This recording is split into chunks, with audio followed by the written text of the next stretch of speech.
A very good evening to all of you.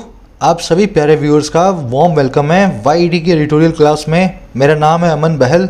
आज सुबह का फर्स्ट आर्टिकल हम पढ़ने वाले हैं द हिंदू का, परस्यूइंग पोस्ट पोल ट्रूथ इसका टाइटल है। ये वेस्ट बंगाल में होने वाली हिंसा के ऊपर लिखा हुआ है। इसमें क्या नई डेवलपमेंट्स हुई हैं अभी हम देखेंगे। देखिए, सभी के पास 24 ही घंटे हैं दिन में, टॉपर्स के पास भी और फेलियर्स के पास भी, लेकिन आपका पढ़ने का अंदाज, तैयारी करने का तरीका डिसाइड करता है आपको क्या मिलेगा। इसलिए इस आर्टिकल को जब आप मेरे साथ ट्रांसलेट करें तो महज ट्रांसलेशन नहीं, आपको ग्रामर और वोकैबुलरी को भी अलग से लेकर के समझते हुए जाना है। आज का सारा ग्रामर वोकैब का जो कंटेंट आप सीखोगे, you will apply on this quiz. 3 questions हैं क्लोज टेस्ट के, 1 क्वेश्चन है वोकैबुलरी का। इसका स्क्रीनशॉट लें। एक क्विज और है, ये है बैंक वालों के लिए, खास करके ये वाला है ना। इसमें से कौन से सेंटेंस में इस फ्रेज को हमने ठीक तरीके से यूज़ किया है। तो सभी लोग स्क्रीनशॉट ले लो, वीडियो के लास्ट में सोल्यूशन मैं आपको दे दूंगा।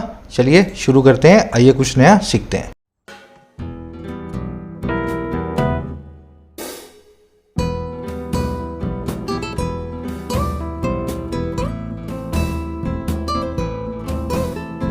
कह रहा है परसुइंग पोस्ट पोल ट्रूथ। देखिए, ट्रूथ का मतलब है सच्चाई, पोल का मतलब है कनेक्शन, और पोस्ट का मतलब है बाद में, है ना, बाद में। कह रहा है इलेक्शन के बाद में आने वाली जो सच्चाई है ना, जो ट्रूथ है, उसको हमें करना है परस्यू। अब ये परस्यू क्या हुआ भला? परस्यू का मतलब है किसी चीज़ को पाने की कोशिश करना, सीख करना, चेज करना, क्वेस्ट करना, हंट करना। तो इस ट्रूथ को, इस सच्चाई को हमें पाने की कोशिश करनी है। समझ गए? अब देखते हैं इलेक्शन के बाद में क्या क्या वेस्ट बंगाल में हुआ है। इसके टाइटल पैराग्राफ से हमें पता लगेगा। कह रहा है court order on CBI probe is a blow against violent electoral triumphalism in West Bengal. कह रहे जो कोर्ट का ऑर्डर है, जो कलकत्ता हाई कोर्ट का जो ऑर्डर है सीबीआई प्रॉब को लेकर के, सीबीआई की जांच को लेकर के, कह रहे ये अपने आप में एक हमला है, एक चोट है, एक ब्लो है। और किसके खिलाफ? उस वायलेंट इलेक्टोरल ट्रायम्फलिज्म के खिलाफ जो वेस्ट बंगाल में चल रहा है। अभी देख लेते हैं ये क्या होता है वायलेंट इलेक्टोरल ट्रायम्फलिज्म। पहले सेंटेंस समझ लो। कोर्ट का ऑर्डर सीबीआई की जांच को लेकर के अपने आप में एक बहुत ही बड़ी चोट है इस वायलेंट इलेक्टोरल ट्रायम्फलिज्म नाम की चीज़ के खिलाफ जो वेस्ट बंगाल में चलती आ रही है। अब देखो ये चीज़ क्या है भाई। वायलेंट मतलब हिंसक, इलेक्टोरल मतलब रिलेटेड टू इलेक्शन, चुनावी, तो हिंसक चुनावी। और ट्रायम्फलिज्म का मतलब होता है जीतने के बाद अपने ओपोनेंट को बहुत चिढ़ाना। आप किसी मैदान में जीत गए हो, जंग के मैदान में, तो अपने ओपोनेंट के घर के बाहर जा रहे हो और ढोल बजा रहे हो उसको चिढ़ाने के लिए। तो वेस्ट बंगाल में ऐसा ही होता है। इलेक्टोरल ट्रायम्फलिज्म तो होता ही है, इलेक्शन जीतने के बाद में अपने प्रतिद्वंदी को चिढ़ाया तो जाता ही है सेलिब्रेशन के जरिए, बल्कि बहुत वायलेंट तरीके से चिढ़ाया जाता है, उसको मारा पीटा भी जाता है ना, उसके घर वालों को जो है नुकसान भी पहुंचाया जाता है। तो ये जो काम वेस्ट बंगाल में होता है ना, इसके खिलाफ कोर्ट का जो ऑर्डर आया है सीबीआई प्रॉब का, इस काम पे बड़ा हमला करेगा वेस्ट बंगाल में। इस काम को अब नहीं होने देगा। समझ गए? थोड़े अच्छे अच्छे वर्ड्स हैं, अच्छे लेवल के। आप अभी आगे देखोगे, वर्ड्स को मैं अलग से आपको दिखा दूंगा। सब्जेक्ट है आपका कोर्ट ऑर्डर, वर्ब है आपकी इज, सिंगुलर सब्जेक्ट को सिंगुलर वर्ब दी है। इसी तरीके से हर सेंटेंस का सब्जेक्ट आपको मिलेगा ग्रीन और पिंक कलर में। आप आगे जो इसमें शफल करते जाओ, हर सेंटेंस इसी तरीके से आपको कलर्ड मिलेगा। अब नज़र डालेंगे इस आर्टिकल की वोकैब पे। पहले ही एडवांस में पढ़ लेते हैं ताकि बाद में स्मूथली इसको पढ़ पाएं।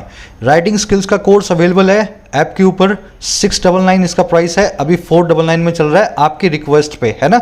जब तक डिस्काउंट चल रहा है 1 या 2 दिन इसका फ़ायदा उठाएं। बेसिक से एडवांस तक आपको राइटिंग सिखा रहा हूँ किसी भी एग्जाम के लिए, UPSC answer writing, banks, SSC, email, precis, कोई भी चीज़ आपको रिपोर्ट लिखनी हो, समरी के लिए भी आपको काम आएगा। एसएससी और बैंक का कोर्स भी इसी ऐप पे अवेलेबल है। प्रीलिम्स का, मेंस का भी बैच आने वाला है 1 या 2 दिनों में। साथ ही साथ आपको एक कोर्स मिलेगा YT your English tutor app पे, प्ले स्टोर से डाउनलोड करें। इस तरह का इसका लोगो है। इंस्टॉल करने के बाद, ओटीपी डालने के बाद, मोबाइल नंबर डालने के बाद स्टोर टैब में आपको कोर्सेज मिलेंगे। जिस कोर्स को चाहिए आप वहाँ से एक्सेस कर सकते हैं। ऐप का लिंक कॉमेंट सेक्शन में डाल रहा हूँ। चलिए, ये अपनी आज की वोकैबुलरी है। सारे पिछले वोकैब वर्ड भी इसी वोकैब के अंदर आपको शीट में मिलेंगे। टेलीग्राम ग्रुप पे रखिए, आप इसको जा करके इस ग्रुप से डाउनलोड कर सकते हो। आज हमारे पास बहुत सारे वर्ड्स हैं, लेकिन अच्छी बात यह है कि ज़्यादातर वर्ड्स जो हैं हम ऑलरेडी कर चुके हैं, बस वही वर्ड हम आज फिर से देखने वाले हैं, है ना। जैसे पहला वर्ड है स्टेम फ्रॉम, बहुत बार कर चुके हैं हम। स्टेम फ्रॉम का मतलब होता है किसी चीज़ का कम फ्रॉम होना, कहीं से निकल करके आना। जैसे pandemic has stem from the negligence of China, महामारी निकल करके आई है चाइना की लापरवाही से। स्टेम फ्रॉम, तो इसको एमिनेट फ्रॉम भी बोलते हैं, और एमिनेट फ्रॉम इस आर्टिकल में आज आप देखने वाले हो। स्टेम फ्रॉम का ही सिनोनिम है। वर्डिक्ट, हर रोज ही आ जाता है वर्ड, तो वर्डिक्ट, वर्डिक्ट का मतलब होता है फैसला, judgement, decision, ruling, decree, adjudication, direction, है ना। कोर्ट के फैसले को बोलते हैं वर्डिक्ट। आज भी फिर से आप इस आर्टिकल में देखोगे। फिर हमने एक फ्रेज किया था ट्रेड बाब्स। ट्रेड बाब्स का मतलब होता है कटाक्ष, इधर उधर से कटाक्ष जो है उनका आदान प्रदान करना, म्यूचुअल जो है उनको ट्रांसफ़र करना। मैंने आपको कुछ बोला, आपने मुझे कुछ बोला, तो एक दूसरे पे इल्जामात लगाने को बोलते हैं ट्रेडिंग बाब्स करना। इसका एक सिनोनिम है रेक्रिमिनेट या रेक्रिमिनेशन इन नाउन फॉर्म। वो रेक्रिमिनेट नाम का वर्ड आप इस आर्टिकल में देखोगे, एक दूसरे पे आरोप लगाने को कहते हैं, रेक्रिमिनेट करना है, ट्रेड बाब्स करना। फिर एक वर्ड हमने देखा था अबोमिनेबल, ऐसी चीज़ जो बहुत ही खराब हो, देखते ही आपको उससे नफरत हो जाए, है ना। जैसे child rape is most abominable crime. Child rape जो है बहुत ही घृणा से भरा, बहुत ही हेट से भरा क्राइम है ना, बहुत ही खराब डिस्टेसफुल क्राइम है। इसका अबोमिनेबल का एक सिनोनिम है हीनियस। हीनियस भी आज आप इस आर्टिकल में देखोगे। फिर केओस आप देखते हो, केओस का मतलब है अराजकता, डिसऑर्डर, पेंडेमोनियम। इसका एक सिनोनिम है मेहम, वो आप आज इस आर्टिकल में देखोगे, केओस का सिनोनिम है वो। परस्यूट अभी मैंने आपको बताया था, चेज, डिजायर, किसी चीज़ के पीछे को कहते हैं, इसकी क्वेस्ट नाम का सिनोनिम है ना। परस्यूट को भी आप देख चुके हो। फिर एक वर्ड आएगा स्पॉन्टेनियस, ये वर्ड बना है इम्पल्सिव से। इम्पल्सिव मतलब अनप्लान्ड, आपके मन में आया, आपने हाथों हाथ कर दिया। Impulsive decisions can make you regret later, हाथों हाथ लिए हुए डिसीजंस आपको बाद में पछतावा करवा सकते हैं, इम्पल्सिव डिसीजंस। तो हाथों हाथ के लिए इम्पल्सिव और स्पॉन्टेनियस दोनों ही वर्ड्स यूज करते हैं। स्पॉन्टेनियस वर्ड को भी आज आप देखोगे। लास्ट में दो नए वर्ड्स हैं सिर्फ आज, ब्रेकआउट और डाउन प्ले। ब्रेकआउट एक फ्रेजल वर्ब है, इसका मतलब है किसी चीज़ का स्टार्ट होना स्पॉन्टेनियसली। ऊपर देखा ना, स्पॉन्टेनियस हाथों हाथ, किसी चीज़ का हाथों हाथ शुरू हो जाना, अचानक से शुरू हो जाना। Violence broke out after the elections, violence जो है शुरू हो गई अचानक से इलेक्शंस के बाद। तो किसी भी चीज़ का अचानक से शुरू होना कहलाता है ब्रेक आउट करना, ब्रेकआउट कहलाता है ना। इसको इरप्ट भी बोलते हैं, और सेट इन नाम की फ्रेजल वर्ब से भी बताया जाता है। एक वर्ड है डाउन प्ले, इसका मतलब होता है किसी चीज़ को कम सीरियस दिखाना। आपके सामने आग लगी हुई है, आपने आग लगाई है, सब आपको इल्ज़ाम लगा रहे हैं, लेकिन आप क्या कर रहे हो, अरे ये आग थोड़े ना, ये तो ऐसे ही है। आप उस आग को डाउन प्ले कर रहे हो, आप उसको आग को सबके सामने लेस सीरियस दिखाने की कोशिश कर रहे हो, ताकि आपके ऊपर जो है ब्लेम कम जाए, है ना। Downplay, downplay. The minister try to downplay his alleged role in the scandal. Minister ने ट्राई किया डाउन प्ले करना उसके कथित रोल को स्कैंडल के अंदर। उसने बोला अरे मेरा तो कुछ भी रोल नहीं है, डाउन प्ले करने की कोशिश की उसने, कम सीरियस दिखाने की कोशिश की। इसको आप प्ले डाउन भी बोलते हैं और मेक लाइट ऑफ भी बोलते हैं। मेक लाइट ऑफ एक फ्रेजल, एक इडियम है, किसी चीज़ को लेस सीरियस दिखाना। तो वर्ड्स तो देखो बहुत सारे हैं, लेकिन ये वर्ड्स ज़्यादातर आप ऑलरेडी कर चुके हो पिछले आर्टिकल्स के अंदर, तो आपका रिवीजन होगा आज। एक समरी मैं आपको दे देता हूँ, किस बारे में लिखा हुआ है पता लगे। देखो, वेस्ट बंगाल में चुनाव के बाद हिंसा होती है और बहुत पुरानी हिस्ट्री रही है वेस्ट बंगाल की। इस बार भी जब वहाँ पे विधानसभा के चुनाव हुए तो ममता बनर्जी की सरकार पे हिंसा के इल्ज़ाम लगे और बहुत हिंसा हुई भी है। लोगों को मारा गया है, औरतों को घर से निकाल करके बाहर रेप किया गया है। हमारा आर्टिकल ये कह रहा है कि अब सीबीआई को, एक जो है ना सीबीआई की जाँच कोर्ट ने बिठा दी है, कलकत्ता हाई कोर्ट ने, और जाँच बिठाई है इसी हिंसा के ऊपर, और पूरी जाँच की निगरानी करेगा कोर्ट खुद, हाई कोर्ट खुद अपनी निगरानी में जाँच को देखेगा। कह रहा है ये अपने आप में एक वेलकमिंग मूव है, ये बहुत अच्छा कदम है कोर्ट का, क्योंकि इससे इलेक्टोरल ट्रायम्फलिज्म रुकेगा, इलेक्शन के बाद की हिंसा वहाँ पे रुकेगी और हमें सच्चाई भी पता लगेगी इस बार हुआ क्या था। बस यही इसकी समरी है। आज की टोन है वेलकमिंग और दूसरी टोन है राइचस। राइचस टोन बताती है बुराई पे अच्छाई की जीत को, सच्चाई की झूठ पे जीत को। तो जब आप इस तरह की चीज़ें देखोगे ना कि सच सामने आएगा, अब जो है अच्छाई जीत जाएगी, तो आप राइचस टोन को भी वहाँ पे अप्लाई कर सकते हैं। एक समरी वाला क्वेश्चन मैं आपको बाद में दूंगा लास्ट में सेशन के, ताकि आप बाद में लिखने का आपको याद रहे वो क्वेश्चन, है ना। शुरू कर लेते हैं। एक छोटी सी चीज़ को ऐड करूँगा यहाँ पे। आप किसी भी एग्ज़ाम की तैयारी करते हो इंडिया के, जितना ज़रूरी उसके कॉन्सेप्ट सीखना है उतना ही ज़रूरी है लास्ट मोमेंट पे उसके एग्जाम्स को देना, मॉक टेस्ट को। और मॉक टेस्ट के अंदर टेक्स्ट बुक भारत का लीडिंग ब्रांड है। फॉर एग्जांपल आप देख पा रहे होंगे, चाहे एसएससी हो, चाहे बैंक्स हो, चाहे यूपीएससी हो, चाहे डिफेंस हो, हर एग्जाम के हज़ारों मॉक टेस्ट आपको मिलते हैं एक सिंगल पैकेज के अंदर। अब ये 17,000 मॉक टेस्ट का पूरा पैकेज जो है आपको मिलता है 299 रुपीज़ में 1 साल के लिए और 399 में 2 ईयर्स के लिए। और ध्यान रखें, जब आप बाय करें ना तो YET10 कूपन कोड लगा लेना, 10% एडिशनल डिस्काउंट मिल जाएगा। बाइंग लिंक को मैं डाल रहा हूँ कमेंट सेक्शन में, फर्स्ट कमेंट में पिंड है, आप वहाँ से बाय कर सकते हैं। चलिए, कह रहा है political violence has long been a feature of West Bengal politics. कह रहा है चुनावी हिंसा, पॉलिटिकल वायलेंस, सियासी हिंसा, राजनीतिक वायलेंस, कह रहा है वो रही है लंबे वक्त से, हैज़ लॉन्ग बिन, लंबे वक्त से रही है वो, हैज़ बिन। और क्या रही है, एक फीचर रही है, एक गुण रही है, एक खासियत रही है वेस्ट बंगाल की पॉलिटिक्स की, वेस्ट बंगाल की चुनावी सियासत की। समझ गए ना। तो वेस्ट बंगाल और हिंसा का आपस में चोली दामन का साथ रहा है बहुत लंबे वक्त से। वायलेंस की वर्ब है has long been, present perfect tense है। फीचर का मतलब है यहाँ पे एक स्पेशल फीचर समझते हो ना आप, किसी चीज़ का गुण, किसी चीज़ की खासियत, स्पेशलिटी भी बोल सकते हैं। हैज़ बीन यहाँ पे प्रेजेंट परफेक्ट टेंस इसलिए है क्योंकि हैज़ के बाद में बीन आ रहा है, वर्ब की थर्ड फॉर्म, लिंक वर्ब का काम कर रहा है, आगे कोई मेन वर्ब आपके पास नहीं है। कह रहा है whether it is due to a sense of mass empowerment और an outcome of political awareness और the partisan nature of the electoral politics, the phenomenon has been a subject of debate as well as a cause for concern। अब कह रहे हैं इस हिंसा के पीछे रीज़न क्या है। कह रहे हैं चाहे ये हो ड्यू टू वजह से एक सेंस ऑफ मास एम्पावरमेंट के।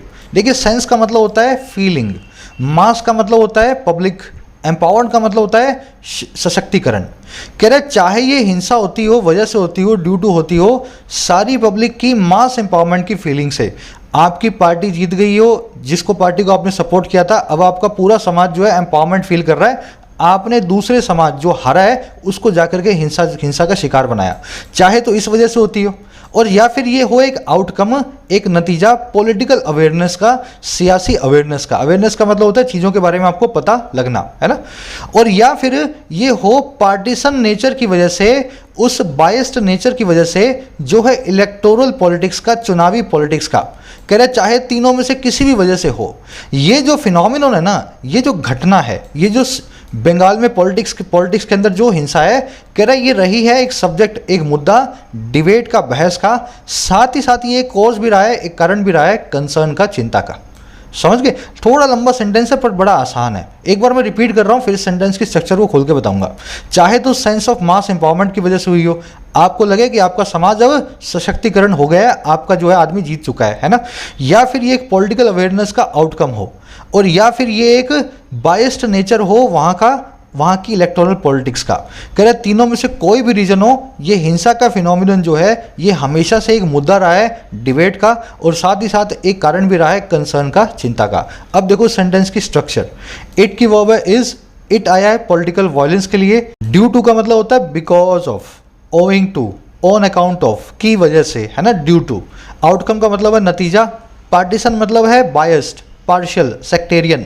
सेक्टेरियन नेचर है वहाँ की पॉलिटिक्स का, सेक्ट बने हुए हैं, हम हमारे सेक्ट में वोट करेंगे और अगर जीत गए तो तुम्हारे सेक्ट के लोगों को मार देंगे, है ना, ऐसा वहाँ का नेचर है पॉलिटिक्स का। फिनोमिनन की वर्ब है हैज़ बीन, फिनोमिनन सिंगुलर है। अब ध्यान से देखो, फिनोमिनन और एक वर्ड है फिनोमिना, इनके बीच में डिफरेंस है। कैसे? फिनोमिनन मैंने आपको अभी बताया सिंगुलर है, फिनोमिना इसका प्लूरल है। अब आप बोलोगे सर ये ऑन और आ ये क्या चक्कर है? ये नाउन चैप्टर में हम अच्छे से कर चुके हैं, डिटेल के अंदर सीख चुके हैं।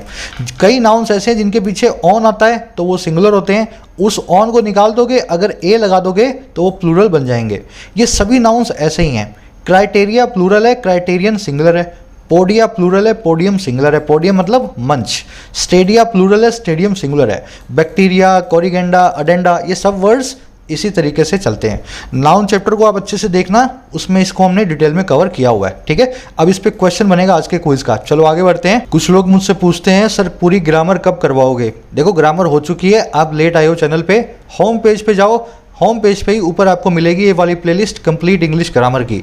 इसको चलाना शुरू कर दो, 40-45 वीडियोज़ हैं, फ्री ऑफ कॉस्ट है। पूरी एसएससी बैंक यूपीएससी की ग्रामर इसमें हो चुकी है। कह रहा post election violence however stems from the victor's sense of entitlement and triumphalism, making it more condemnable and far less spontaneous than the frequent confrontation that mark the state's political scene। देखो ये तो थी political violence की बात जिस वजह से होती है। अब कह रहा है पोस्ट इलेक्शन वायलेंस, वो वाली वायलेंस जो इलेक्शन के बाद में होती है, इलेक्शन के जीत जाने के बाद। कह रहे ये वायलेंस जो है ना, हालांकि हाउएवर स्टेम फ्रॉम होती है, ओरिजिनेट फ्रॉम होती है, निकल करके आती है और किससे? विक्टर के सेंस ऑफ एंटाइटलमेंट से। विक्टर मतलब जो जीता है, सेंस का मतलब है उसकी फीलिंग, एंटाइटलमेंट का मतलब है डिजर्विंग होने की क्वालिटी। आप एंटाइटल्ड हो, आपको अधिकार मिल गए हैं। तो ये जो वायलेंस है ना इलेक्शन के बाद की, ये जीतने वाले की उस फीलिंग से आती है कि मुझे अधिकार अब मिल गया है, अब मैं मारूंगा। और दूसरा आता है उसका जो फीलिंग है ट्रायम्फलिज्म का, मैं अपने चुनावी प्रतिद्वंदियों को चिढ़ाने के लिए भी मारूंगा। तो इस तरीके से निकल के आती है। और देखो कैसे आती है, बनाते हुए इसको और ज़्यादा कंडेमनेबल, और ज़्यादा घृणित, और बहुत ही कम स्पॉन्टेनियस, बहुत ही कम अनप्लान्ड, और किसके मुकाबले? उन फ्रीक्वेंट कॉन्फ्रंटेशंस के मुकाबले, उन बार बार होने वाली झड़पों के मुकाबले, जो मार्क करती हैं, जो सिग्निफाई करती हैं, निशान बनती हैं इस राज्य के पॉलिटिकल सीन का, सियासी परिदृश्य का। तो यहाँ पे स्पॉन्टेनियस कन्फ्रंटेशन होती रहती है। वेस्ट बंगाल में बहुत आसान बात है पॉलिटिकल वहाँ पे झगड़ा हो जाना सड़क पे, कह रहा है। लेकिन ये वाली जो चीज़ है ना, ये बड़ी सोची समझी होती है, स्पॉन्टेनियस नहीं होती है, और बड़ी कंडेमनेबल है मुकाबले इस रोज़ होने वाली झड़प के जो वहाँ के परिदृश्य में आपको देखने को मिलेगी। समझ गए? अब ये वाली चीज़ है पोस्ट इलेक्शन वायलेंस, इलेक्शन जीतने के बाद की हिंसा। इसकी वर्ब है stems from, singular subject singular verb, stem from, appear from, materialise from, emanate from, सब के सब कहीं से निकलने को, कहीं से ओरिजिनेट होने को करते हैं, है ना। फ्रॉम प्रपोजिशन फिक्स है सबके बाद में। एंटाइटलमेंट मतलब आपका अधिकार। जब ये स्टेम फ्रॉम होती है उसी वक्त ये मेक भी कर रही होती है, इसको condemnable. Present participle simultaneous action है मेकिंग, दो काम एक साथ हो रहे हैं। खाना खाते हुए मैं टीवी देख रहा था। कंडेमनेबल मतलब जिसको आप कंडेम करें, ब्लेम करें, डेप्लोरेबल हो, कल्पेबल हो, जो बहुत ही घृणित हो। अच्छा, स्पॉन्टेनियस होता है अचानक से होने वाली चीज़, आप देख चुके हो इस वर्ड को, अनप्लान्ड हो जो। चलिए आगे बढ़े। दैट की वर्ब है मार्क। कह the latest round of violence broke out soon after the declaration of results of the state assembly elections on May 2। थोड़ा सा मुश्किल है आर्टिकल, मैं जानता हूँ, पर आप स्टेप बाय स्टेप पढ़ते रहो ना मेरे साथ, कहानी की तरह है। कह रहे जो सबसे लेटेस्ट राउंड आया है वायलेंस का, जो सबसे नया चरण आया इस हिंसा का, ये ब्रोक आउट हुआ, अचानक से शुरू हुआ। ब्रेकआउट आप देख चुके हो ना, किसी चीज़ का अचानक से शुरू हो जाना। कह रहे ये हिंसा का जो राउंड है, जो फेज़ है, अचानक से शुरू हुआ, ब्रोक आउट हुआ महज बाद में ही उस डिक्लेरेशन के जो थी रिजल्ट्स की स्टेट असेंबली इलेक्शन के May 2 को। तो ऐसा हुआ है ना, रिजल्ट आने के बाद ही हिंसा शुरू हो गई। राउंड की वर्ब है ब्रोक आउट। ब्रोक आउट मतलब किसी चीज़ का अचानक से शुरू होना। V2 लगी हुई है पास्ट टेंस में। कह रहे the Calcutta high court has ordered a central bureau of investigation probe into incidents of rape and murder that took place during this post-poll violence, while other incidents will be probed by a special team of state police officers. Correct, Calcutta high court ने order किया है, और किसको किया है भाई? एक CBI की इन्वेस्टिगेशन को, प्रोब को, इंक्वायरी को। अच्छा, किसके अंदर? इस इंसिडेंट्स के अंदर जो है रेप और मर्डर के। अच्छा, कौन से इंसिडेंट्स हैं? जो टुक प्लेस हुए, जो अकर हुए, जो हैपेंड हुए, और किस दौरान? पोस्ट पोल वायलेंस के दौरान। कह रहे जबकि दूसरे कई इंसिडेंट्स हैं उनको प्रोब किया जाएगा, इन्वेस्टिगेट किया जाएगा एक खास टीम के द्वारा, स्टेट के पुलिस ऑफिसर्स की, पुलिस वालों की।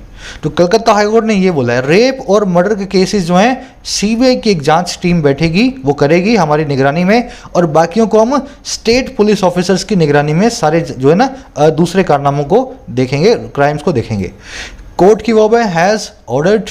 प्रोब का मतलब होता है इन्वेस्टिगेशन, स्क्रूटनी, जांच, एक्सप्लोरेशन। दैट की वर्ब है टुक प्लेस। टेक प्लेस मतलब अकर होना, किसी चीज़ का घटित होना। रेप और मर्डर की वर्ब है के लिए हमने यहाँ पे लगाया दैट को, समझ गए ना। रेप और मर्डर के लिए हमने दैट को यहाँ पे लिखा है। अदर इंसिडेंट्स की वर्ब है विल बी प्रोब्ड। चलिए आगे बढ़ते हैं। Both the probes will be under the court supervision. कह रहे दोनों ही जांचें जो हैं वो होंगी कोर्ट की सुपरविजन के अंडर, कोर्ट ही दोनों जांचों को करवाएगी। प्रोब्स की वर्ब है विल बी। कह रहे द वर्डिक्ट बाय अ 5 जज bench is a welcome document to days of fierce recriminations by the ruling Trinamool Congress and the opposition led by the BJP over the incidents. कह रहे जो verdict है, ये जो फैसला है कोर्ट का, और किसकी कोर्ट का? एक 5 जज की बेंच का, 5 जजों की एक पीठ का। कह रहे वर्डिक्ट एक वेलकम डॉक्यूमेंट है, अपने आप में एक वेलकम करने लायक एक कागज है, और किन के लिए? उन डेज के लिए, उन दिनों के लिए जो है फियर्स रेक्रिमिनेशन के। फियर्स का मतलब है जंगली, ब्रूटल, सैवेज, और रेक्रिमिनेशन आपको मैंने बता दिया म्यूचुअल एक्यूजिशन। आप मेरे पे एक्यूजिशन कर रहे हो, मैं आप पे ब्लेम लगा रहा हूँ। तो ये जो दिन थे ना एक दूसरे पे आरोप लगाने वाले, अब देखो किन के द्वारा थे? एक तो रूलिंग पार्टी है टीएमसी तृणमूल कांग्रेस, और दूसरी ऑपोजिशन पार्टी है जिसकी अगुवाई में है, लेड बाय है बीजेपी नाम की पार्टी। और क्यों हो रहे थे इन इंसिडेंट्स के ऊपर, इन सभी के सभी जो है घटनाओं के ऊपर। तो ये रूलिंग अपने आप में एक वेलकम डॉक्यूमेंट है। इन दिनों के अब ये इस तरह के दिन थमेंगे जब एक दूसरे पर आरोप लगने बंद होंगे। अब कोर्ट देखेगी किसने क्या काम किया है। वर्डिक्ट की वर्ब है इज, 5 जज यहाँ पे एडजेक्टिव है, बेंच नाम के नाउन को मॉडिफाई कर रहा है, फियर्स मतलब जंगली, रेक्रिमिनेशन आप जान गए हैं। पार्टीज के नाम के आगे हमेशा द को लगाएं, तृणमूल कांग्रेस तो द तृणमूल कांग्रेस, बीजेपी तो द बीजेपी। यहाँ पे द किसी का सब्जेक्ट नहीं है, इसको हम चेंज कर देते हैं। चलिए, कह रहा है it is a reflection of the state of affairs in the state that there is a dispute over how bad the violence was and how long it lasted. कह रहा है ये जो है ना एक रिफ्लेक्शन है, ये पूरी चीज़ एक परछाई है और किसकी, स्टेट ऑफ अफेयर्स की। इस स्टेट के अंदर, स्टेट ऑफ अफेयर्स का मतलब होता है हालात, सर्कमस्टेंसेस। कह रहे ये जो पूरा काम ऊपर वाला कोर्ट का हुआ है ये एक परछाई है उन हालातों की इस स्टेट के अंदर। अब कौन से हालात, कि वहाँ पे एक डिस्प्यूट है, वहाँ पे एक झगड़ा है ओवर इस चीज़ के ऊपर कि कितनी बुरी ये वायलेंस वास्तव में थी, how bad the violence was, और कितनी लंबी ये चली, हाउ लॉन्ग इट लास्टेड। समझ के ना, आज भी डिस्प्यूट है इस चीज़ पे, वायलेंस वास्तव में कितनी हुई है और कितने दिन चली है। अब इसी चीज़ को रिफ्लेक्ट किया जा रहा है इस कोर्ट के ऑर्डर के अंदर। इट की वर्ब है इस, स्टेट ऑफ अफेयर्स का मतलब है सर्कमस्टांस, हालात है ना, कंडीशंस। डिस्प्यूट की वर्ब है इज, वायलेंस की वर्ब है वॉज, इट की वर्ब है लास्टेड। लास्ट का मतलब है किसी चीज़ का टिकाऊ होना, एंड्योर करना, रिमेन करना, परसिस्ट करना। वायलेंस कितने दिन एंड्योर की, वायलेंस कितने दिन टिकाऊ रही। Correct, to make matters worse the Mamata Banerjee government claimed the violence was brought under control as soon as the party assumed office on May 5th, giving the impression that the 3 days of mayhem brought no response from the police. अब देखो इनकी सरकार ने कितनी बड़ी गलती की है बयान देकर के, ममता बनर्जी की। कह रहा है मामलों को और ख़राब बनाते हुए, टू मेक मैटर्स वर्स। देखो बैड, वर्स, वर्स्ट, वर्स का मतलब है कंपैरेटिव डिग्री। तो कह रहे हैं मामलों को पहले से बेहतर बदतर बनाते हुए ममता बनर्जी की गवर्नमेंट ने दावा ठोक दिया कि वायलेंस जो है वो ला दी गई थी अंडर कंट्रोल, अंडर कंट्रोल। और कब, जैसे ही एज सुन एज पार्टी ने अज्यूम किया ऑफिस को मई 5 को। कह रहे देते हुए इस इंप्रेशन को, गिविंग द इंप्रेशन दैट, वो ये कि 3 दिनों की जो अराजकता थी, मेहम थी, उसने ब्रूक किया, उसने अलाउ किया, किसी भी रिस्पॉन्स को नहीं पुलिस से। तो ममता बनर्जी की सरकार क्या बोलती है, 5 तारीख को हमने ऑफिस रिज्यूम किया था, तो 5 तारीख को हमने वायलेंस को अंडर कंट्रोल कर दिया। अब इसका मतलब क्या है, 2 से 5 तारीख तक 3 दिनों तक पुलिस का कोई भी रिस्पॉन्स था नहीं। ममता बनर्जी खुद बोल रही है वहाँ पे वायलेंस हो रही थी और हमने कुछ भी नहीं किया। समझ गए ना। गवर्नमेंट की वर्ब है क्लेम्ड, वायलेंस की वर्ब है वॉज ब्रॉट, पार्टी की वर्ब है अज्यूम्ड। गिविंग यहाँ पे प्रेजेंट पार्टिसिपल साइमल्टेनियस एक्शन है। जब ममता बनर्जी की सरकार ये क्लेम कर रही थी तभी वो ये इंप्रेशन भी दे रही थी। जब मैं खाना खा रहा था तब मैं टीवी भी देख रहा था। समझ गए ना, दोनों काम एक साथ हो रहे हैं। तो ये मेन वर्ब होगी, ये हो गया present participle simultaneous action. 3 days की वर्ब है ब्रूक। ब्रूक का मतलब है अलाउ करना, परमिट करना। कोई भी रिस्पॉन्स को परमिट नहीं किया गया पुलिस के द्वारा। में हम आप देख चुके हो, अराजकता है वो, केओस, पेंडेमोनियम, एनार्की, अराजकता के सिनोनिम है मेहम। इस तरह के आर्टिकल्स को अपनी पॉलिटिकल एफिलिएशन छोड़ करके आपको पढ़ना चाहिए एज एन इंडियन। आपका दिल दुखना चाहिए कि देश में ऐसा कुछ हुआ है, चाहे किसी भी पार्टी ने किया हो, है ना, हो रहा है, यही बहुत गलत बात है। एज एन इंडियन हमें बुरी लगनी चाहिए। चलिए आगे बढ़ते हैं नेक्स्ट सेंटेंस की तरफ। The court's decision to get the National Human Rights Commission to form a panel including representatives of the State Human Rights Commission and the State Legal Services Authority to make a field assessment was contested by the state government, but the report the exercise yielded confirmed large scale and widespread violence, much of it by ruling party supporters against their political adversaries. देखो कितना लंबा sentence है, छोटा है अगर आप इसको step by step manner में पढ़ो। कह रहा कोर्ट का जो डिसीजन है, फैसला है, वर्डिक्ट है, और क्या करने का, गेट करने का, और किन किन को, नेशनल ह्यूमन राइट कमीशन को, और किस लिए, फॉर्म करे वो एक पैनल को जिसमें शामिल हो, इंक्लूडिंग हो रिप्रेजेंटेटिव, नुमाइंदे, प्रतिनिधि स्टेट ह्यूमन राइट कमीशन के और स्टेट लीगल सर्विस अथॉरिटी के। अच्छा क्यों करना है इस काम को भाई, क्यों बनाना है एक पैनल को, मेक करने के लिए फील्ड असेसमेंट को। ये फील्ड में जाएगा पैनल और असेस करेगा, लोगों के घर जा जा करके पूछेगा, उनके बयान को दर्ज करेगा। कह रहा है ये जो कोर्ट का डिसीजन है ना, इस तरह का पैनल बनाओ, सबको उसमें शामिल करो, ये डिसीजन कॉन्टेस्ट किया गया इस डिसीजन को अपोज किया गया, ऑब्जेक्ट टू किया गया स्टेट गवर्नमेंट के द्वारा। ममता बनर्जी की सरकार ने इस डिसीजन का विरोध किया था कि आप ऐसी कोई भी इंक्वायरी मेरी स्टेट में मत करवाओ, लेकिन इंक्वायरी तो हो गई। कह रहा है लेकिन जो रिपोर्ट है ना, जिसको इस एक्सरसाइज ने यील्ड किया, ये फील्ड असेसमेंट की जो एक्सरसाइज थी उससे जो रिपोर्ट आई, जिसको इस एक्सरसाइज ने ला करके दिया, इस रिपोर्ट ने कंफर्म कर दिया बहुत ही बड़े स्केल पे और हर तरफ फैली हुई वाइड स्प्रेड वायलेंस को, और जिसमें से मच ऑफ इट थी रूलिंग पार्टी के सपोर्टर्स के द्वारा, तृणमूल कांग्रेस के सपोर्टर्स के द्वारा, और किसके खिलाफ? उनके पॉलिटिकल एडवर्सरीज के खिलाफ, उनके सियासी प्रतिद्वंदियों के खिलाफ, ओपोनेंट्स के खिलाफ। तो कोर्ट वहाँ, सरकार वहाँ पे कहती रह गई टीएमसी की कि आप इंक्वायरी को मत करवाओ, लेकिन फील्ड असेसमेंट से यही पता लगा बहुत सारी वायलेंस वहाँ पे स्टेट में हुई है, और इसमें से अधिकांश जो हुई है वो हुई है टीएमसी के सपोर्टर्स के द्वारा अपने राजनीतिक प्रतिद्वंदियों के घर जा करके। समझ गए? डिसीजन की वर्ब है वॉज कंटेस्टेड, पैसिव वॉइस में अपोज या ऑब्जेक्टेड टू भी बोल सकते हैं इसको। रिपोर्ट की वर्ब है कंफर्म्ड, एक्सरसाइज की वर्ब है यील्डेड। वाइड स्प्रेड मतलब हर तरफ फैली हुई, स्प्रेड एवरीवेयर, है ना। एडवर्सरी मतलब आपका एनिमी, आपका फो, आपका ओपोनेंट, जो आपसे सामने लड़ रहा था, आपसे कंपटीशन कर रहा था, आपका एडवर्सरी है। बढ़े आगे, देखो सिंपल है ना आर्टिकल, अगर आप इसको step by step subject verb पकड़ लो तो बड़ा आसान हो जाता है, कितना भी लंबा सेंटेंस हो। कह रहा the main judgement by acting Chief Justice Rajesh Bindal has explained the reasons for handing over the probe to central agency. अब बता रहा है सीबीआई से क्यों जांच करवाई जा रही है। कह रहा है जो मेन जजमेंट है ना, जो एक्टिंग चीफ जस्टिस हैं राजेश बिंदल, जो कलकत्ता हाई कोर्ट के कार्यवाहक चीफ जस्टिस भी हैं, कह रहे हैं उन्होंने एक्सप्लेन किया है इस जजमेंट में। कह रहा है ये क्या है, जजमेंट एक्सप्लेन करती है रीजंस को हैंड ओवर करने के, ट्रांसफर करने के इस प्रोब को सेंट्रल एजेंसी को, सीबीआई को। अब देखो रीजंस बता रहा है। पहला रीजन है लैक ऑफ कॉन्क्रीट एक्शन, कोई भी कॉन्क्रीट एक्शन हमें मिला नहीं। कॉन्क्रीट मतलब मजबूत, इसको हिंदी बोलते हैं कंक्रीट, घर में कंक्रीट होती है ना, पत्थर वत्थर, तो कह रहे हैं पत्थर जैसा मजबूत कोई एक्शन, कॉन्क्रीट एक्शन अभी तक सरकार की तरफ से स्टेट गवर्नमेंट की हमें देखने को मिला नहीं।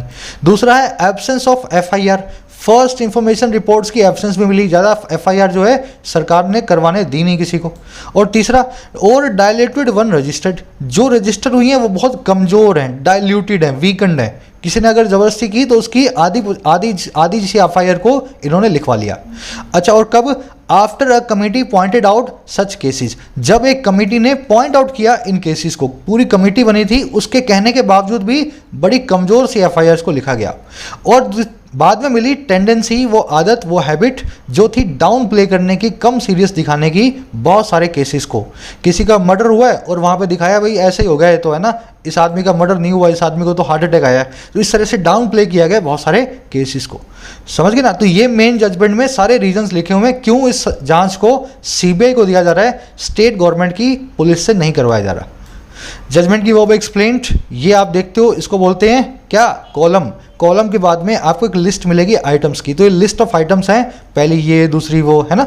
तो लिस्ट में आपको पहला जो कॉन्क्रीट नाम का वर्ड मिला, इसका मतलब है सॉलिड, डाइल्यूट का मतलब है कमजोर, कमिटी की वर्ब है पॉइंटेड आउट, टेंडेंसी की मतलब है इंक्लिनेशन, आपकी हैबिट, आपको किसी काम को करने की आदत, डाउन प्ले आप जान गए हैं।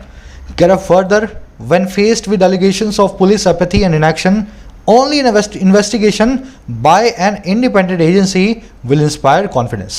कह रहे इससे भी आगे एडिशनली, जब आप फेस विद होते हो उन एलिगेशन से, जब आप सामना कर रहे होते हो इन ब्लेम्स का, इन एलिगेशंस का, जो है पुलिस की अपैथी का, पुलिस की इनसेंसिटिविटी का। पुलिस आपके मामले को लेकर सेंसिटिव ही नहीं है, आपके घर में कुछ हो गया है, पुलिस वाले कह रहे हैं हो गया होगा, है ना, उनको कुछ मतलब ही नहीं है।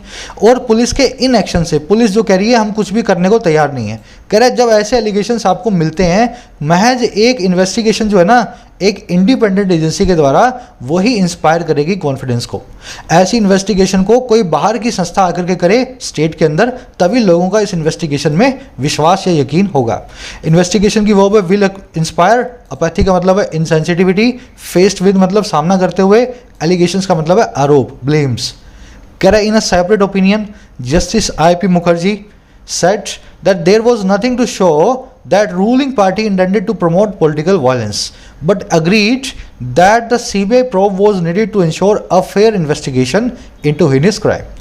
अब एक जस्टिस साहब ऐसे भी थे इस बेंच में जिनको लगा कि रूलिंग पार्टी ने कोई भी वायलेंस को नहीं करवाया है, तो एक सेपरेट ओपिनियन में ये जस्टिस साहब थे आई.पी. मुखर्जी, इन्होंने कहा कि कुछ भी नहीं था, नथिंग दिखाने वाला, there was nothing to show that, इस चीज़ को कि जो रूलिंग पार्टी है वो इंटेंटेड थी, उसकी आदत थी, उसका इंटेंशन था प्रमोट करने का पॉलिटिकल वायलेंस को।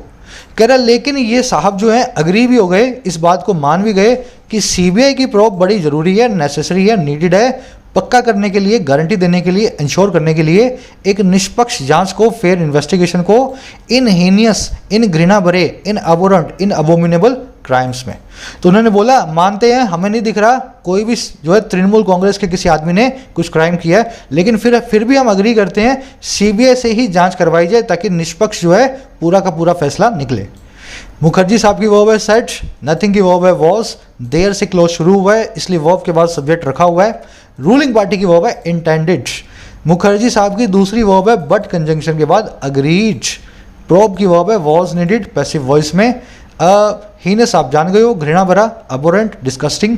अब आपसे एक सवाल है, इन्वेस्टिगेट नाम की वर्ब के बाद में कभी भी इनटू नहीं आता, लेकिन फिर भी यहाँ पे इन्वेस्टिगेशन के बाद इनटू लगा हुआ है, क्या रीज़न है इसका? पहले आप सोचो फिर मैं आपको बता देता हूँ।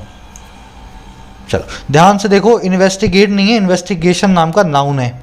ये सारे वर्ड जो एक जैसे दिखते हैं ऑलमोस्ट या फिर बिल्कुल ही, एक फॉर्म जो है वर्ब की, दूसरी फॉर्म है नाउन की। इन्वेस्टिगेट वर्ब अपने बाद कोई प्रेपोजिशन नहीं लेती, लेकिन इसकी नाउन फॉर्म है इन्वेस्टिगेशन, वो अपने बाद हमेशा इनटू लेती है। तो यहाँ पे आप देख रहे हो ये नाउन है, इसके आगे आर्टिकल लगा हुआ है, फेयर नाम का एडजेक्टिव लगा हुआ है, तो नाउन के बाद में इनटू हमें लगाना पड़ा, लेकिन इन्वेस्टिगेट वर्ब अपने बाद में इनटू को नहीं लेती है। अब ऐसे बहुत सारे वर्ब्स हैं हमारे पास, जैसे हीड है, इसकी नाउन और वर्ब फॉर्म दोनों ही हीड ही होती हैं। तो अगर वर्ब का काम कर रहा होगा हीड नाम का वर्ड तो कोई प्रेपोजिशन नहीं, अगर नाउन होगा तो उसके बाद में टू आएगा। हीड का मतलब होता है किसी चीज़ को ध्यान देकर के सुनना, order, demand, attack, thank. Verb form में नो प्रेपोजिशन, नाउन फॉर्म में इनके बाद में प्रेपोजिशन फिक्स है। समझ गए? चलो बहुत बार कर चुके हैं इस कॉन्सेप्ट को, आपको आ जाना चाहिए अगर आप रेगुलर हो क्लासेस में। तो कह रहे the state government may appeal against a verdict but the doubt cast on the ruling party's commitment to the rule of law is genuine. कह रहा स्टेट गवर्नमेंट अपील कर सकती है इस वर्डिक्ट के खिलाफ, स्टेट गवर्नमेंट के पास अभी भी रास्ता है इस वर्डिक्ट के खिलाफ, फैसले के खिलाफ अपील करने का। कह रहा लेकिन जो डाउट है, जो कास्ट कर दिया गया है, जो डाल दिया गया है, जो लग गया है, कास्ट हो गया है, और किस पे? रूलिंग पार्टी की कमिटमेंट पे, रूलिंग पार्टी के कर्तव्य पे, कमिटमेंट पे, और जो है रूल ऑफ लॉ का, वहाँ पे कानून के रूल को लेकर के। कह रहा है ये डाउट अपने आप में बड़ा जेन्युइन है, बड़ा ही सही है ना। अब सबको लग गया है कि तृणमूल कांग्रेस ही इन हिंसाओं के पीछे इसका बड़ा हाथ रहा है, स्टेट गवर्नमेंट का हाथ जो है अब बड़ा जेन्युइन सा सबको लग रहा है। स्टेट गवर्नमेंट की वर्ब है मे अपील, डाउट की वर्ब है इज, कास्ट यहाँ पे एडजेक्टिव है, वो वाला डाउट जिसको कास्ट कर दिया जा चुका है, कास्ट कर दिया जा चुका है, कास्ट का मतलब है किसी चीज़ को फेंक देना, है ना, वो वाला डाउट जिसको अब रख दिया जा चुका है रूलिंग पार्टी की कमिटमेंट पे। तो ये एडजेक्टिव है, वर्ब की थर्ड फॉर्म है। मैं समझाना ही चाह रहा हूँ, कास्ट एक ऐसी वर्ब है जिसकी V1, V2, V3 एक ही होती है। तो यहाँ पे V3 कास्ट लिखी हुई है, कास्टेड नाम की V3 होती ही नहीं।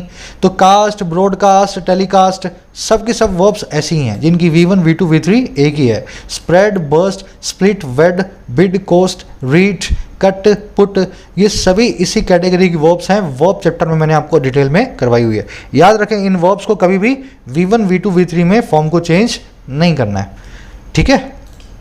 कह रहा है an impartial investigation may not only result in credible prosecutions but also be a much deserved blow against the culture of violence and post-election triumphalism in West Bengal। कह रहा है कि इम्पार्शियल सी इन्वेस्टिगेशन अगर हो गई ना, एक निष्पक्ष जांच जो है वो ना केवल रिजल्ट इन होगी, ना केवल उसका नतीजा निकलेगा, और किस चीज़ में? क्रेडिबल प्रोसिक्यूशंस में। क्रेडिबल मतलब बिलीवेबल, ट्रस्ट वर्दी, भरोसेमंद, और प्रोसिक्यूशन का मतलब है किसी अपराधी को कोर्ट ऑफ लॉ में ले जाना और उस पर अपराध को चार्ज लगाना।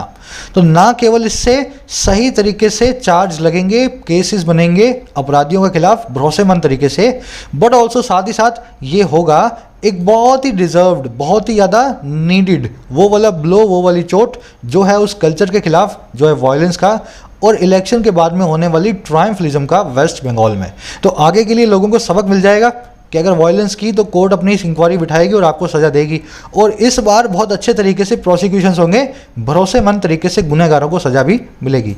समझ गए ना। तो इन्वेस्टिगेशंस की दो वर्ब है, मे रिजल्ट इन और may be. Not only but also say दोनों वर्ब जो हैं आपस में कनेक्टेड है ना। नॉट ओनली के बाद में भी वर्ब आ रही है रिजल्ट, बट ऑल्सो के बाद में भी वर्ब आ रही है बी। क्रेडिबल भरोसेमंद, प्रोसिक्यूशन किसी पे केस चलाने की कार्रवाई जो कहलाती है प्रोसिक्यूशन। ट्रायम्फलिज्म आप जानते हैं। चलिए थोड़ा सा कॉम्प्लिकेटेड था आर्टिकल, वो कैप थोड़ी सी अच्छी यूज हुई थी। आई होप अब इतना कॉम्प्लिकेटेड आपके लिए नहीं रहा होगा। एक काम करता हूँ, 2 क्विजेज हैं, इनमें से एक क्विज मैं आपको करवा देता हूँ, दूसरा क्विज आप खुद से कोशिश करना, ठीक है। ये फर्स्ट सेकंड वाला क्विज है बैंक वालों के लिए। इनमें से कौन सा जो है ना सेंटेंस, उसमें मेक लाइट ऑफ को सही तरीके से या मीनिंगफुली यूज नहीं किया गया है। देखिए मेक लाइट ऑफ का मतलब होता है किसी चीज़ को डाउन प्ले करना, किसी चीज़ को कम सीरियस दिखाना। अब देखो पहला sentence, 14 August has been declared Partition Horrors Remembrance Day in India to commemorate and make light of the loss of lives during the partition। कह रहे 14 अगस्त को डिक्लेयर कर दिया गया है पार्टीशन को याद करने वाले दिन के तौर पे इंडिया के अंदर, ताकि हम याद ताज़ा करें, कमेमोरेट करें और कम सीरियस दिखाएं उस लॉस ऑफ लाइव्स को जो पार्टीशन के दौरान हुआ था। देखो हम कम सीरियस नहीं दिखा रहे हैं, हम उनकी याद ताज़ा करके उनको लाइमलाइट में ला रहे हैं, उनको हम सबके सामने रख रहे हैं, है ना। तो यहाँ पे मेक लाइट ऑफ जो है इस सेंटेंस को गलत जो है ना मीनिंग दे रहा है। हम तो इसलिए रिमेंबर कर रहे हैं 14 अगस्त को, ताकि हम लोगों की जिनकी जान गई है पार्टीशन में, उनकी जान को याद करें, है ना, उनकी जो है उनके जो सेक्रीफाइसर्स को याद करें। तो मेक लाइट ऑफ का मीनिंग यहाँ पे गलत है, ए आपका आंसर नहीं है। अब दूसरा देखो, in a bid to make light of the incident the security agencies rush to the crime scene and allegedly tampered with the evidence. कह रहा है इस बिड में, इस प्रयास में जो था इंसिडेंट को कम सीरियस बनाने का, सिक्योरिटी एजेंसियां भागी क्राइम सीन की तरफ और कथित तौर पे छेड़छाड़ की उन्होंने एविडेंस के साथ में। ये हो सकता है सिक्योरिटी एजेंसीज को लगा कि भाई इस इंसिडेंट के बारे में सबको पता नहीं लगना चाहिए, या पता लगे तो ज़्यादा गंभीर तरीके से ना लगे, तो एविडेंस के साथ में इन्होंने छेड़छाड़ की और ये किया इस बिड में, इस कोशिश में जो थी मेक लाइट ऑफ करने की, कम सीरियस बनाने की इंसिडेंट को। तो ये बी वाला जो है मीनिंगफुली करेक्ट है, ओनली बी आपका आंसर है, ए आपका आंसर नहीं है, ठीक है ना। तो इस तरह के क्वेश्चंस आपको बैंक में मिलते हैं। मेंस का बैच चलाऊंगा बैंक का, वहाँ पे इस तरह के बहुत सारे क्वेश्चंस आपको मिलेंगे ऐप के ऊपर। ये फर्स्ट वाला आपका है क्विज, फटाफट से इसको सॉल्व करो। चारों क्वेश्चंस के आंसर डाल रहा हूँ कमेंट सेक्शन में, इसी वीडियो के नीचे अपने आंसर्स को जाकर के चेक करें। आज की समरी लिखने की कोशिश करना, अगर आप लिख पाओ तो। इंग्लिश के अंदर डिस्क्रिप्टिव का यही टास्क मैं आपको दे रहा हूँ, इसी समरी को आप कैसे लिख सकते हो 3 सेंटेंसेस के अंदर, ठीक है। मैं भी लिखूंगा, आप भी लिखें। चलिए मुलाकात होगी नेक्स्ट वीडियो में। राइटिंग स्किल्स के कोर्स को लेकर के कोई भी आपकी क्वेरी हो, इस नंबर पे व्हाट्सअप मैसेज करें, आपको अपने रिप्लाईज मिल जाएंगे ना, व्हाट्सअप ही करना। Until then signing out.